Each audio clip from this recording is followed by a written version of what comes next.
Sociology with Manish YouTube channel पर आपका बहुत बहुत स्वागत है।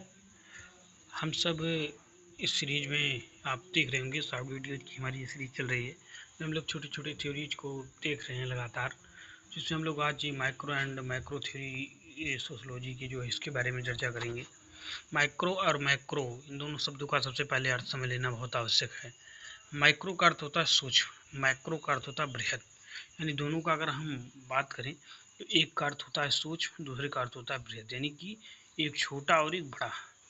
अब इस सिद्धांत में अगर हम ये देखें तो इसके तत्व कौन कौन से हैं, तो इसके तत्व के बारे में टर्नर महोदय कहते हैं कि जो मैक्रो सिद्धांत होता है वो अपने सामने के संबंधों को देखता है। संबंधों का आकार जो होता है वो छोटा होता है। सदस्यों की संख्या कम होती है। भूभाग और समय इन दोनों के सापेक्ष होता है। अगर सिंपल वे में कहें तो इसका अर्थ ये हुआ कि जो माइक्रो है इसका मतलब होता है कि यह व्यक्ति का अध्ययन करेगा, केवल व्यक्ति को ज़्यादा ध्यान देता है।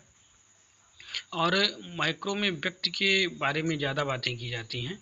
और सिद्धांत इसके अगर हम थ्योरी के जिसको इसके बारे में या इनके कौन कौन से थिंकर हैं इनकी चर्चा करें तो इनमें हैं ब्लूमर, होमन्स, स्किनर, गारफिंकल, पीटर ब्ला, मम्फोर्ड, कॉलिन्स, शुर्ज, ये सब जो आपके व्यक्ति रहे हैं ये क्या हैं, ये सब इसके जो है थिंकर रहे हैं। ये इसलिए चूँकि ये लोग ज़्यादातर व्यक्ति का अध्ययन करते हैं, इसलिए इसे हम इन लोगों को हम माइक्रो में रखते हैं।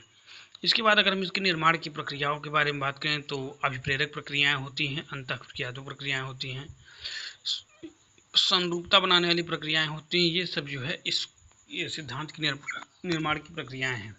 अगला हम देखेंगे मैक्रो सिद्धांतकार में अगर आप जाने तो इसमें Marx, Comte, Durkheim, Spencer, Merton आदि प्रकारवादी आते हैं। अगर इनके बारे में बात करें तो टर्नर ने कहा है कि इनका विशाल भौगोलिक क्षेत्र होता है, व्यक्तियों की बड़ी संख्या होती है, इसके साथ साथ व्यक्ति अपने सामने की अंतःक्रियाओं को कर सकते हैं। इनकी जो प्रक्रिया देखें तो इनमें है संग्रहण प्रक्रियाएं हैं, शहर इस प्रकार प्रक्रिया में है शामिल, विविधीकरण और स्थिरीकरण की प्रक्रियाएं हैं।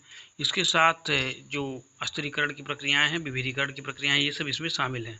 अगर इस सिद्धांत की बुक्स की देखें, बुक्स के बारे में हम चर्चा करें तो ये पहली बुक है कंटेम्प्रेरी सोशियोलॉजी थ्योरी, जो जॉर्ज रिटजर ने लिखी थी और ये 1994 में आई थी। अगली बुक है माइक्रो और मैक्रो लिंक बुक, जेफरी सी अलेक्जेंडर की है, जो आपके नौ प्रकारवादी थे, तो उन्होंने भी इसके बारे में जिक्र किया था।